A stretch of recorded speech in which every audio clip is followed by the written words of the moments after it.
wassalamu ala nabiyyina Muhammad wa ala alihi wa sahbihi wa man wala amma ba'd.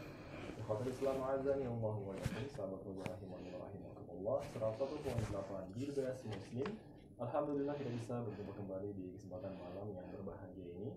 Hadir kembali menyapa sahabat roja untuk mendengarkan satu kajian dari pembahasan kita Arba'in an-Nawawiyah disampaikan oleh guru kita yaitu Al-Ustaz Salahuddin Al-Ayyubi hafizahullahu ta'ala yang disiarkan secara langsung bersama di studio Roja Palu.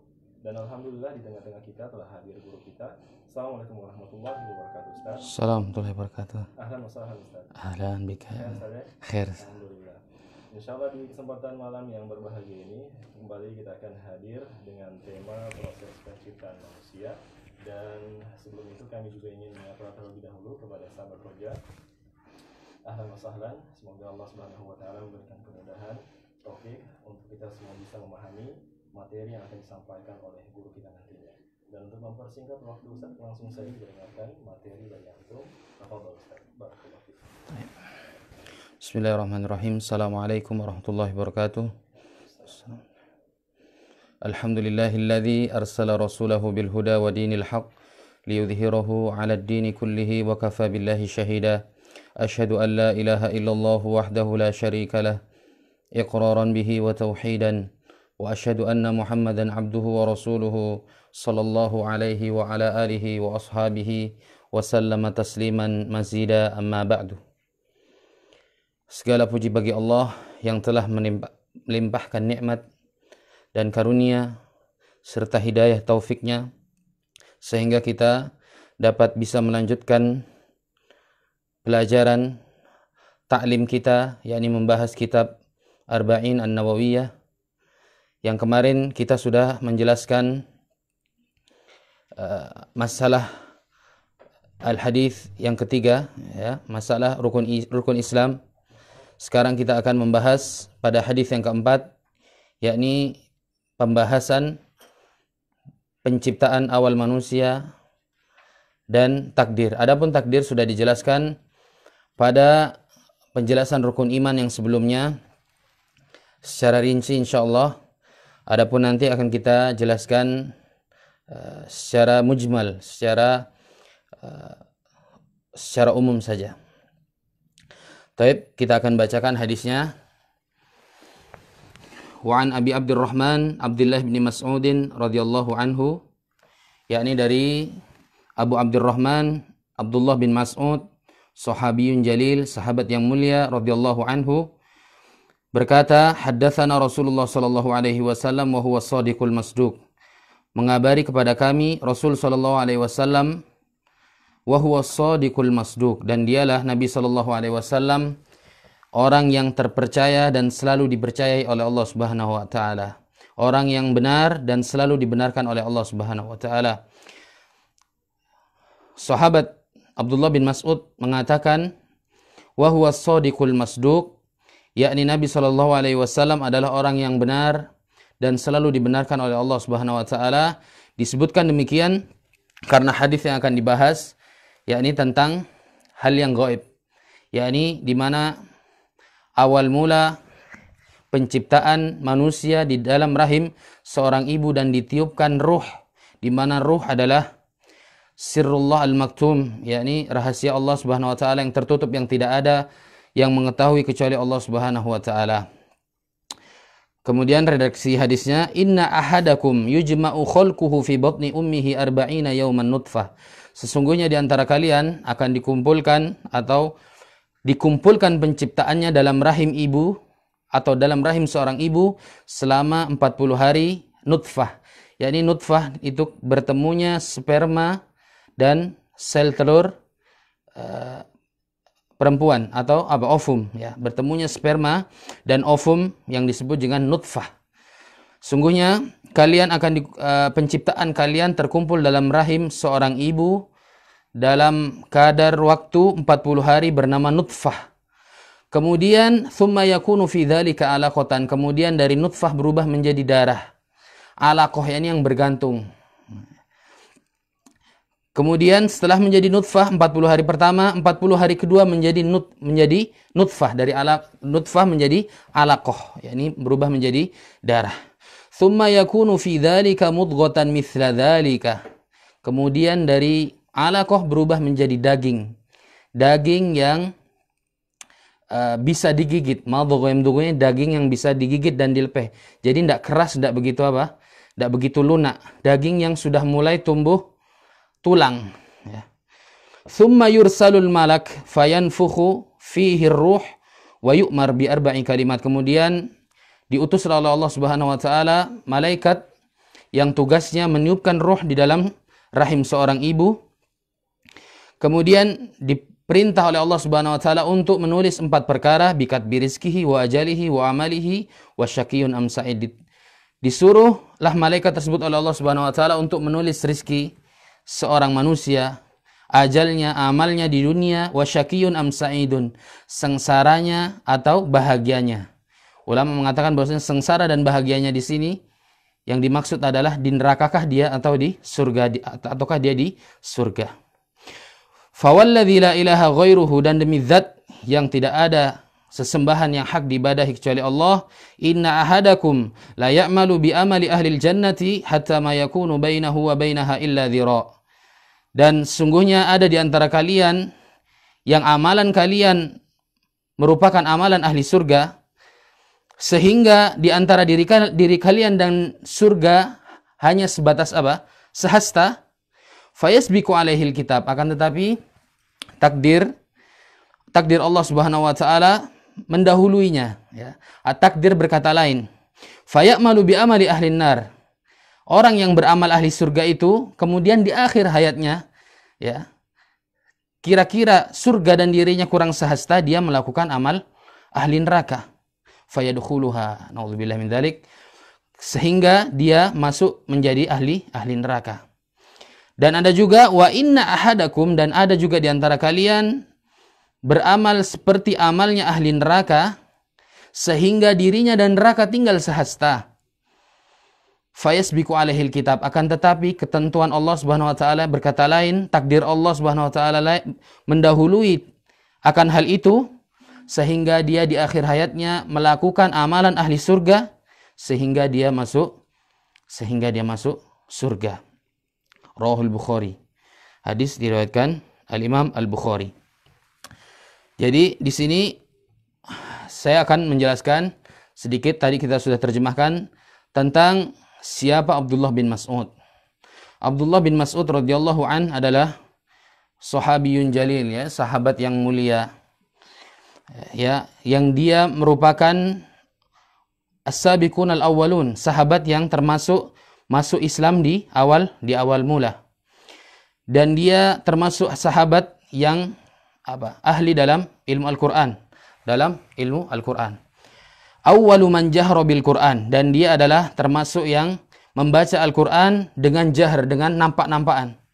Sehingga orang kafir Quraisy ketika melihat Abdullah bin Mas'ud ini membaca Al-Qur'an secara terang-terangan, dulu umat Islam mereka melakukan ketaatan selalu ditakut-takuti oleh kaum Quraisy, kaum kafir Quraisy. Sehingga dia dipukul sampai pingsan.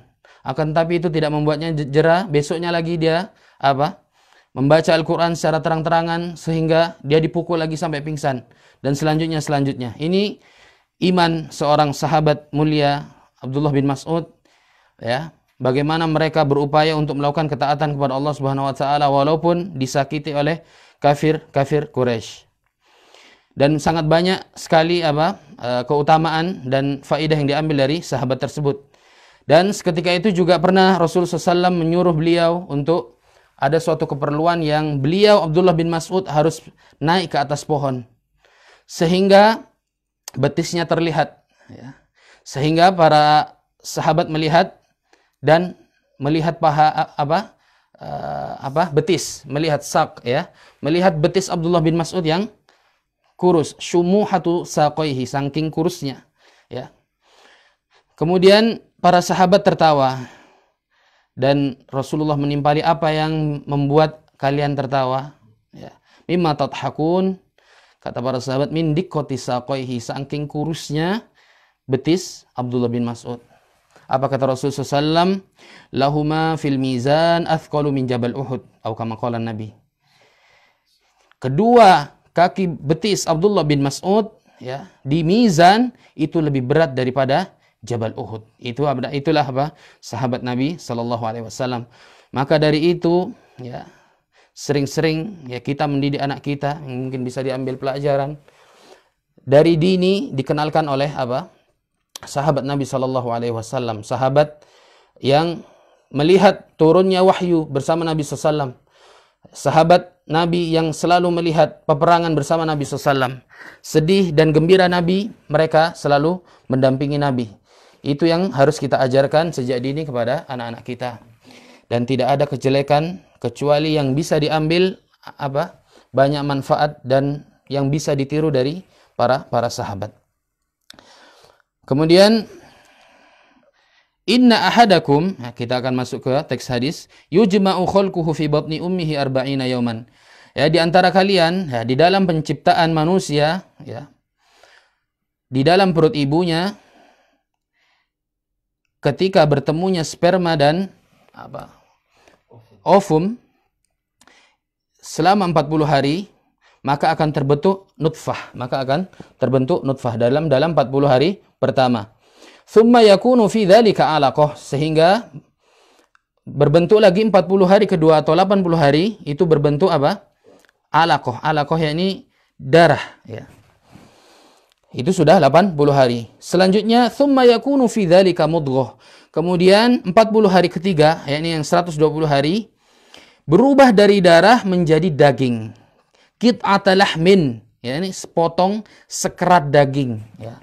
Yang di situ juga mulai terbentuk apa? Tulangnya sudah mulai terbentuk di situ. Yakni sekitar 120 hari ya, sekitar 120 hari. Nah, wa fi tauril mudghah tukhlaqu a'dha'uhu. Anggota badan di situ sudah mulai kelihatan. Wa yatabayyan annahu janin. Di situ dari umur segitu janin itu disebut janin sudah jelas pada umur 120 hari.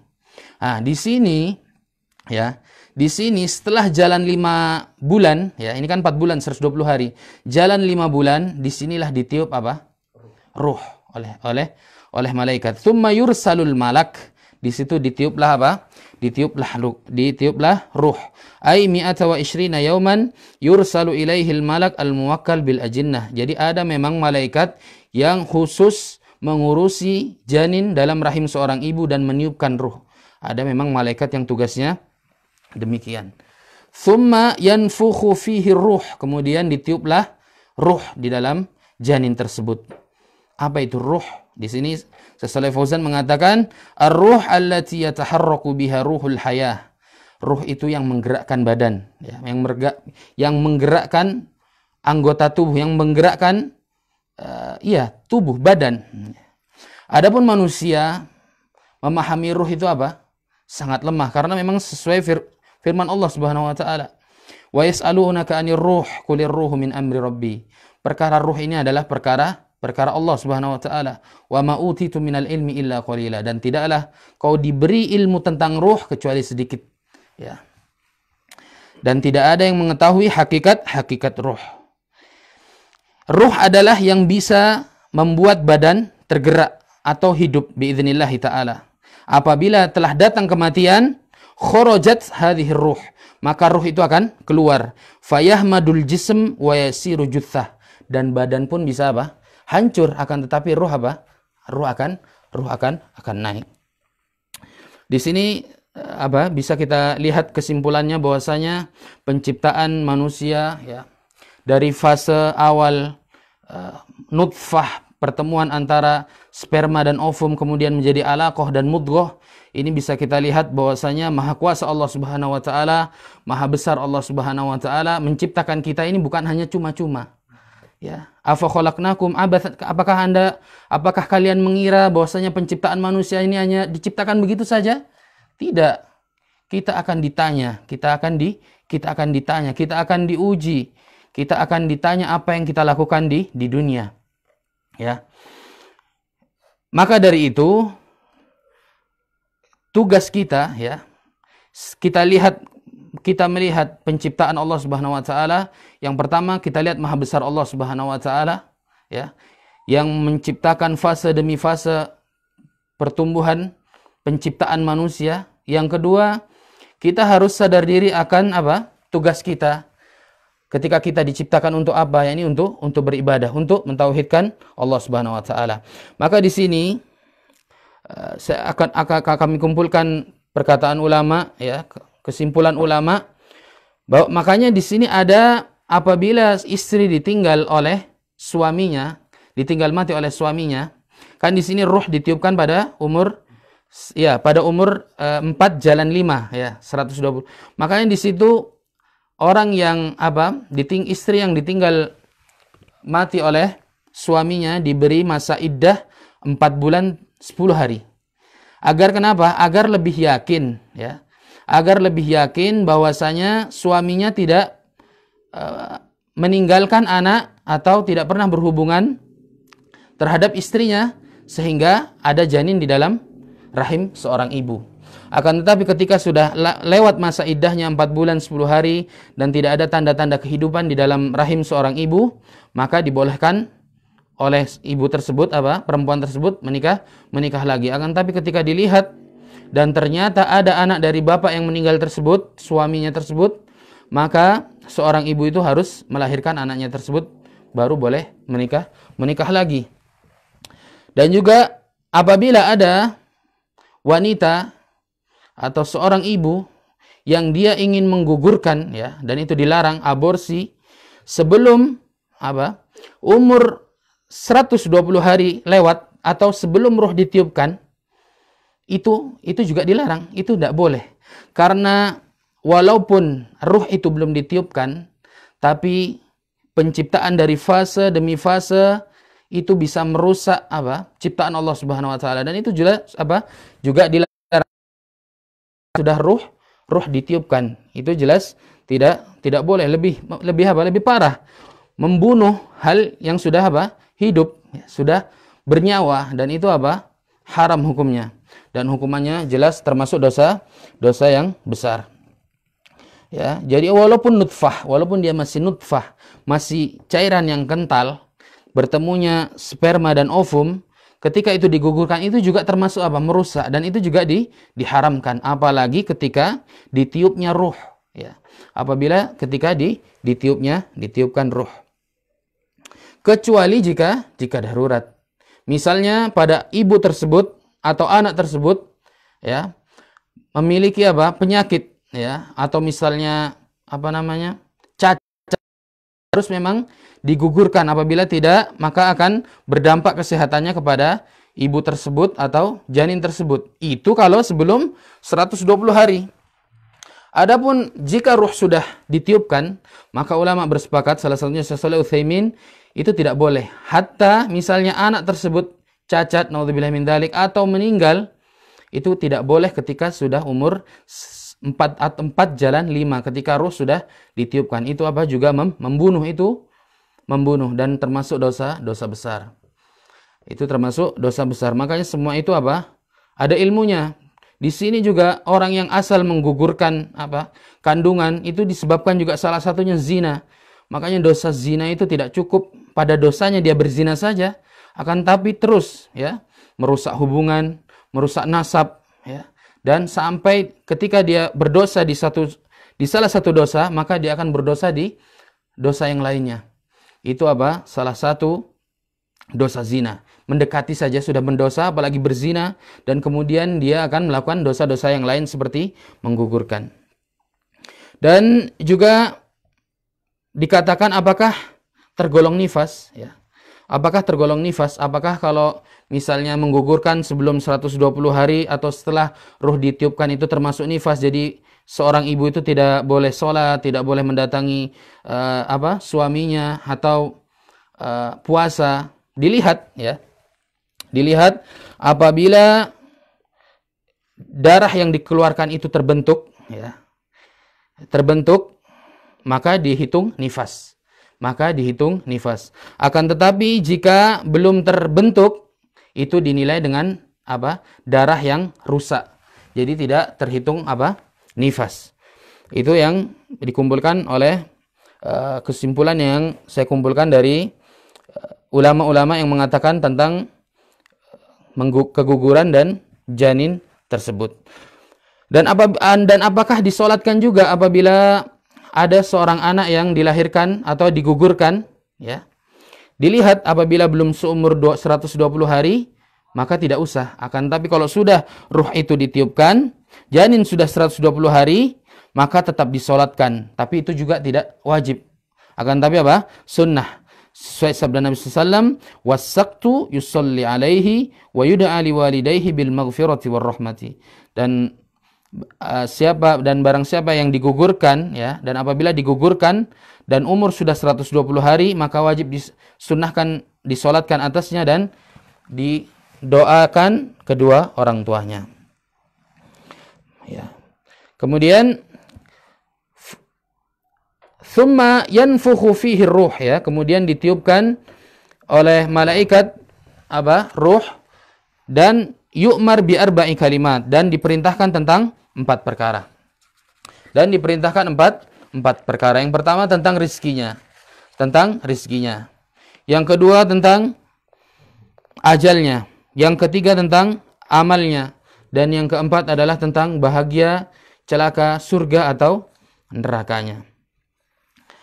Jadi apabila seorang manusia sudah ditiupkan ruh ke dalam rahim seorang ibu, ya, terhadap janin tersebut, maka sudah dipastikan ajalnya, rezekinya, amalnya, dan celakakah dia di neraka atau bahagia dia di surga. Ya. Semua yang makhluk Allah Subhanahu wa taala ketika dia ditiupkan ruhnya, maka sudah dijamin rezekinya, Adapun takdir, ya, takdir dari sebelum penciptaan 50.000 tahun penciptaan langit dan bumi itu sudah dituliskan di Lauhil Mahfuz. Kataballahu maqadiral khalaiq qabla an yakhluqas samawati wal arda bi 50 alf sanah. Yakni Allah Subhanahu wa taala menuliskan takdir-takdir takdir makhluknya 50.000 tahun sebelum penciptaan langit dan bumi. Adapun yang dicatat oleh malaikat, ya, itu diambil dari Lauhil Mahfuz, database atau bank takdir yang tidak ada yang mengetahui kecuali Allah Subhanahu wa taala. Ketika seorang anak, ya, atau janin itu sudah berumur 140 hari, ya, atau jalan 5 bulan, maka ditetapkanlah, ya, dituliskanlah ajalnya, amalnya, rezekinya, dan bahagia atau tidaknya. Di situ ada hadis yang mengatakan bahwasanya la yaruddul qada illa du'a. La yaruddul qada illa du'a. Tidak ada yang bisa merubah takdir kecuali doa. Apa maksud tersebut? Sesuai firman Allah Subhanahu wa taala, yamhullahu ma yasha wa yuthbit wa indahu ummul kitab. Allah Subhanahu wa taala berhak menghapus dan juga menentukan takdir, wa indahu ummul kitab, dan di sisinya ada Lauhul Mahfuz. Takdir yang bisa berubah disertai doa, ini adalah takdir yang dibawa oleh malaikat, ya. Takdir yang dibawa oleh malaikat, rizkinya, ajalnya, amalnya, ini yang bisa berubah. Contohnya, misalnya ada seseorang yang ditakdirkan, misalnya dia mati siang nanti, akan tapi dia selalu berdoa, ya, dia selalu minta didoakan pada orang tuanya. Kemudian sesuai sabda Nabi SAW, man arada an yubsatalahu fi rizkihi, atau kama qala Nabi, wa in sya'alahu fi atharihi falyasil rahimahu. Barang siapa yang ingin rezekinya ditambah, ya, kemudian umurnya panjang, maka silaturahim, maka pasti akan panjang umurnya, rezekinya akan ditambah. Dia mengambil sebab, ya. Dia berdoa kepada Allah Subhanahu wa taala, dia meminta doa kepada ibunya. Aslinya dia tadi ditabrak, aslinya pada hari itu aslinya dia ditabrak misalnya. Akan tapi itu tidak jadi, ya. Itu tidak jadi karena sebab tersebut. Jadi takdir yang bisa berubah dengan doa atau dengan amalan sebab yang lain sehingga Allah bisa merubah takdir tersebut, itu takdir yang dicatat oleh malaikat ini. Dan tapi itu sudah ada di Lauhil Mahfuz. Kejadiannya pun sudah tercatat di Lauhil Mahfuz. Semuanya sudah terjadi di Lauhil Mahfuz. Misalnya ada orang yang umurnya 40 tahun, meninggalnya 40 tahun. Dia misalnya ada di Palu, rumahnya di Palu, rezekinya sekian, rezekinya cuman selama hidupnya 4 juta, hanya 4, ini sebagai contoh 4 juta saja. Akan tetapi dia selain kerja, dia juga sering silaturahim, dia sering berdoa, meminta umur yang panjang, dia sering datang ke ibunya, dan dia minta doa kepada ibunya agar selalu dipanjangkan umur, diluaskan rezeki. Dia juga selain bekerja, dia juga mengambil sebab yang lain. Seharusnya dia mati pada umur 40 tahun karena dia sering silaturahim dan lainnya, maka umurnya akan berubah. Misalnya 70 tahun baru dia meninggal dan rezekinya bertambah. Dari misalnya aslinya seumur hidupnya dia dapat 4 juta, bisa jadi 10 juta. Dengan sebab dia mengambil sebab tersebut. Bisa. Akan tetapi semua itu sudah tertulis di Lauhil Mahfuz. Makanya sabda Nabi SAW, la yaruddul qada illa du'a, dan tidaklah bisa berubah takdir kecuali dengan doa. Ya ini takdir yang dibawa oleh malaikat, rezekinya, ajalnya, amalnya, bahagia dan susahnya. Ini yang bisa berubah. Akan tetapi semua itu sudah tertulis di Lauhil Mahfuz. Akan tetapi semua itu sudah tertulis di Lauhil Mahfuz. Terus bagaimana apabila ada yang mengatakan bahwasanya saya sudah ditakdirkan di neraka, buat apa saya Buat apa saya beribadah capek-capek? Buat apa saya beribadah capek-capek? Emang kita sudah tahu takdir kita di neraka? Kita tidak ada yang tahu. Maka justru tidak ada yang tahu itu, kita disuruh beramal. Ya. Kita ditakdirkan lapar. Terus kalau mau lapar kita nggak mau makan. Ya, kita harus makan, kita harus ngambil sebab karena kita tidak tahu akhir dari takdir kita, ya. Adapun misalnya, dan ini pernah ditanyakan oleh sahabat Nabi SAW yang bernama Suraqah bin Malik, sahabat Nabi yang bernama Suraqah bin Malik bin Ja'shum, ya. Bagaimana kalau dia mengkhawatirkan tentang takdirnya. Kita sudah capek-capek beramal, yang melakukan ketaatan, bagaimana kok kita masuk neraka? Apa kata Nabi SAW? I'malu fakullun muyassarun lima khuliqa lahu. Amma man kana min ahli sa'adah fayuyassar li amali ahli sa'adah. Yang intinya, kalau kita memang ditakdirkan surga, maka Allah akan membuka jalannya untuk kita selalu melakukan ketaatan. Akan tapi ketika takdir kita neraka, waliyadzubillah, maka kita akan diberi diberi jalan selalu melakukan maksiat. Makanya banyak orang yang dia mati itu sesuai dengan kebiasaannya. Kebiasaannya dia maksiat, ya dia matinya bermaksiat. Dan ketika kita melakukan ketaatan, kita itu tidak dipaksa. Seperti orang-orang ahlul bid'ah Jabariyah mengatakan bahwasanya kita hidup itu terpaksa, mujbar, dipaksa oleh Allah Subhanahu wa taala. Kita ini diberi iradah, ya, diberi masyiah, diberi kehendak oleh Allah Subhanahu wa taala. Tidakkah kita sadar ketika kita misalnya mendengar adzan maghrib atau isya, itu kan pilihan dari kita. Mau sholat atau tidak? Ya, mau bangun ke masjid atau tidak? Ini dari kita. Jadi jangan salahkan Allah. Takdirnya sudah pasti saya tidak ke masjid. Ya tidak. Kita harus beramal. Kita harus beramal. Man amila solihan fali nafsihi wa man asa'a fa 'alaiha. Barang siapa yang beramal soleh, maka untuknya, dan barang siapa yang mengamalkan keburukan, kemaksiatan, maka kembalinya ke dia. Terus kalau kita ditanya, kalau memang seperti ini ngapain Allah demikian? Itulah beriman. Makanya salah satu rukun iman, ya, itu ada beriman kepada takdir, ya. Kita harus mengimani, jangan tanya bagaimana. Kenapa kok Abu Jahal itu masuk neraka? Kenapa kok ada orang yang taat beragama kemudian dia masuk neraka, dan ada juga orang yang melakukan maksiat, ada yang membunuh 100 orang kemudian dia masuk surga? Kenapa ada demikian? La yus'alu anhu, la yus'alu wa hum yus'alun. Jangan tanya apa yang dilakukan oleh Allah Subhanahu wa taala, akan tapi kalian yang akan ditanyakan. Kemudian inna ahadakum la ya'malu bi amali ahli jannah hatta ma yakunu bainahu wa bainaha illa dhira' fa yasbiqu alaihi alkitab. Ada orang yang amalannya ahli surga, yang kurang dia sedikit sehasta antara dia dan surga, dia mengamalkan amalan ahli neraka sehingga dia masuk neraka. Masuk neraka. dia melakukan amalan ahli surga, di akhir hayatnya dia melakukan amalan ahli neraka sehingga dia masuk neraka. Itu perlu dilihat masalah ibadah batinnya. Dalam suatu riwayat Imam Muslim, ada sahabat ya, yang dia melakukan berperang bersama Nabi, kalau nggak salah itu di perang Uhud ya.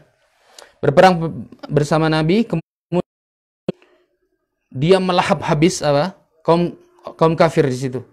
Dia melahap habis kaum kafir sehingga para sahabat itu melihat takjub akan hal itu. Ya, dia habisi semua musuh-musuh. Kemudian datanglah Nabi SAW. Apa kata Nabi? Huwa min ahlin nar. Dia termasuk ahli neraka. Badannya itu penuh luka, saking dia membabat habis kaum kafirin. Sehingga ada sahabat yang mengikutinya, di akhir hayatnya yang badannya penuh luka, dia menaruh pedang di dadanya sehingga dia bunuh. Dia sudah tidak kuat akan hal itu. Di akhir hayatnya dia tusukkan itu pedang ke tubuhnya ya. Dia sudah tidak kuat. Di akhir hayatnya dia melakukan hal yang diharamkan sehingga dia termasuk menjadi ahli neraka. Di situ para ulama mengatakan dia di sini perang hanya mengincar atau menginginkan nama yang harum, bukan karena lillahi ta'ala. Ada penyakit di hatinya, ada ujub di hatinya. Ya, ada ujub di hatinya. Makanya di situ Ibnu Rajab dan Ibnu Qayyim mengatakan tidak ada orang yang selamat dan istiqomah dan dia menjadi hina di akhir kecuali dia mempunyai penyakit di hatinya. Dia mempunyai penyakit di hatinya. Dan ada juga orang kafir yang dia mati, dan ini banyak ya. Dia melakukan amalan ahli neraka, kemudian di akhirnya dia masuk surga. Ada orang kafir yang di akhir hayatnya dia syahadat sehingga Islamnya dia itu menghapus dosa-dosanya di masa kelam. Ada juga pezina yang dia melakukan kebaikan, di akhir dia memberikan air kepada kucing sehingga dia masuk surga. Ada juga orang yang membunuh 99 orang, kemudian dia datang kepada rahib tersebut, dia menanyakan, akan tapi rahib tersebut mengatakan kau tidak akan dimaafkan, sehingga dia membunuh 100 orang. Kemudian datang kepada ulama, kemudian ulama tersebut mengatakan pergilah kau dari tempat yang penuh maksiat ini ke tempat yang banyak orang di sana melakukan ibadah. Kemudian dia mati di tengah jalan. Maka turunlah malaikat azab dan malaikat rahmat ya, rebutan mengambil mengambil ruh orang ini ya, ahli maksiat ini. Akan tapi datanglah malaikat juga dalam bentuk manusia, mengambil jalan tengah. Silahkan dihitung jarak antara tempat dia yang penuh maksiat menuju tempat yang penuh ketaatan. Ternyata lebih sehasta. Maka di situ dia dimasukkan surga. Banyak orang yang dia ahli maksiat akan tetapi di hatinya tidak ada penyakit hati yang sehingga dia ketika melakukan ketaatan penuh keikhlasan ini bisa memasukkan dia ke surga. Sehingga memasukkan dia ke surga. Maka di sini saya ambil kesimpulan, wajib bagi kita tidak ujub akan ibadah kita yang kita lakukan. Tidak memandang enteng apa yang orang lakukan, tidak ujub, tidak riya, ya, tidak dengki, dan pandang enteng. Saya ini sudah lama mengaji, amalan saya sudah bangun masjid di sana, saya sudah bangun masjid di sini. Itu tidak memastikan kita memastikan kita masuk surga Allah Subhanahu wa taala. Maka di situ kita diperintahkan berdoa, ya muqallibal qulub, tsabbit qalbi ala dinika. Ya, wahai zat Allah Subhanahu wa taala yang bolak-balikkan hati, tetapkanlah kami di dalam agamamu. Maka Ibrahim alaihissalam mengatakan untuk kita tidak mudah, kita berdoa untuk kita tidak bisa melakukan kesyirikan sedikit pun, karena kita tidak tahu ya. Syirik itu sangat kecil dan rawan seperti semut ya, yang berjalan di atas batu hitam di gelapnya malam. Itu kita tidak tahu. Kita bahkan saya ini sudah bertauhid, saya sudah ngaji kitab tauhid, tidak jamin. Tidak jamin, karena hati itu sangat lemah. Maka di sini ada tips dari ulama, agar kita selalu kita husnul khotimah. Yang pertama, kita diperintahkan untuk berdoa, selalu berdoa kepada Allah Subhanahu wa taala, Rabbana la tuzigh qulubana ba'da idh hadaitana. Ya Allah, jangan kau palingkan hatiku setelah kau beri kami hidayah, ya. Di situ kita disuruh berdoa. Yang kedua, ketika kita melakukan amalan, kita harus benar-benar ikhlas. Harus benar-benar ikhlas. Hati ini memang sering bergejolak, sering berubah-ubah. Makanya kita diperintahkan benar-benar berikhlas. Apa kata syaitan? Apa kata jin kepada Allah Subhanahu wa taala? Fa bi izzatika la ughwiyannahum ajmain. Dan demi kemuliaanmu, izzahmu, maka aku akan menyesatkan seluruh manusia. Illa ibadaka minhumul mukhlasin, kecuali orang-orang yang dia beribadah secara ikhlas. Ikhlas ini termasuk syarat ibadah diterima, ini ikhlas.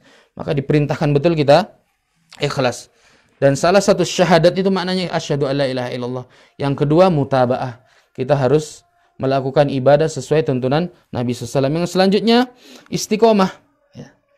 Istiqomah ini kayaknya cuma sepele. Apa istiqomah? Istiqomah itu benar-benar kita sedikit tapi istiqomah, dawam, ya. Kita punya kebiasaan sedekah, ya, yang orang tidak tahu di situ, ya. Tidak ada yang tahu kecuali kita. Misalnya kita selalu memberi makan fakir miskin dan orang tidak tahu di situ. Kita membangun masjid yang orang tidak tahu di situ. Sedikit tapi pasti. Ahabbul a'mal adwamuha wa in qalla. Sebaik-baik amal adalah yang dia dawam terus menerus walaupun sedikit.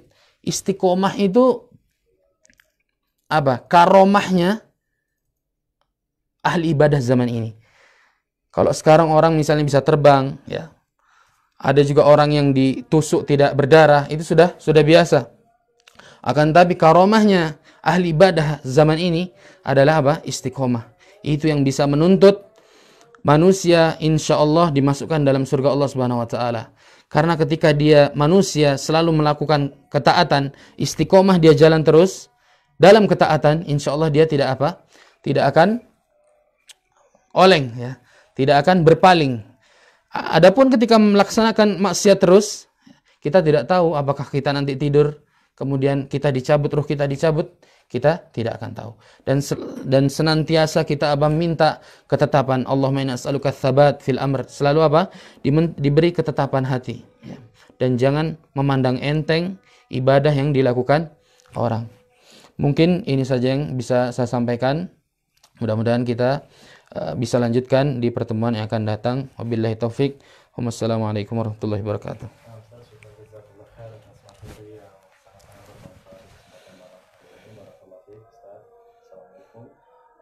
Kemudian untuk sahabat roja rahimani wa rahimakumullah, berarti waktu juga sudah membatasi, ya, saat jumpa kita di kesempatan malam hari ini. Namun ada beberapa poin yang saya coba angkat tadi di antara tips yang perlu kita perhatikan dalam beramal soleh, Ustaz, ya, untuk menjaga amalan-amalan kita, ya, Ustaz. Yang pertama adalah berdoa kepada Allah Subhanahu wa taala, kemudian kita beramal dengan ikhlas tentunya, karena itu merupakan syarat diterimanya ibadah kita, Ustaz. Kemudian yang terakhir adalah istiqomah, dan semoga kita menjadi orang-orang yang selalu istiqomah di dalam mengamalkan ilmu dan juga sunnah-sunnah Nabi Sallallahu Alaihi Wasallam. Dan terasa, Ustaz, waktu sudah menunjukkan waktu 19.11. Mungkin sebagai penutup jumpa kita di kesempatan malam hari ini, satu nasihat saja, Ustaz, untuk kita semua. Baik. Di awal hadis, ya, dijelaskan apa hikmah di antara penciptaan manusia. Yang pertama sudah Anda jelaskan bahwasanya ilmu Allah Subhanahu wa taala meliputi segala ciptaannya. Maha kuasa Allah Subhanahu wa taala meliputi segala ciptaannya, dan kita itu harus ketahui rububiyah Allah Subhanahu wa taala, ya. Bahwasanya Allah segala sesuatu yang mengurusi akan khalayak, ya. Yang kedua, hikmahnya uluhiyah Allah Subhanahu wa taala, yakni tugas kita untuk mengesahkan Allah Subhanahu wa taala dalam peribadatan kita, ya. Tidaklah kita melakukan ibadah kecuali hanya lillahi ta'ala. Yang ketiga, kenapa ada rukun iman takdir di terakhir? Ya. Karena apabila kita mengimani seluruh mengimani seluruh rukun iman, akan tapi kita tidak mengimani takdir yang terakhir, atau mengimani, beriman kepada takdir, maka batalah seluruh rukun iman tersebut. Karena rukun iman itu tidak semua orang bisa memahaminya kecuali orang yang berilmu dengan ilmu agama. Ya. Mudah-mudahan kita termasuk orang-orang yang diberi jalan keistiqomahan hingga akhir sehingga menjadi ahli surga Allah Subhanahu wa taala. Dan mungkin ini saja yang bisa saya sampaikan. Tafadhol. Nah, Ustaz, syukur jazakallah khair Ustaz. Insyaallah materi di kesempatan malam ini sangat bermanfaat untuk kita semua. Dan insyaallah kita akan jumpa kembali di pekan depan ya Ustaz ya. Insyaallah. Dalam pembahasan masih dalam pembahasan kitab Arba'in Hadits. Dan kita dengarkan di kumandangkannya azan untuk salat Isya di kesempatan ini. Maafkan bila ada salah kata. Tutup dengan doa.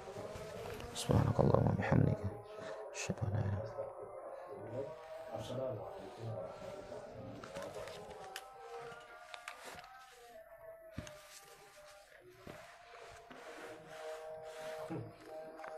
Oke, cepat sekali waktu Ustaz. Insyaallah.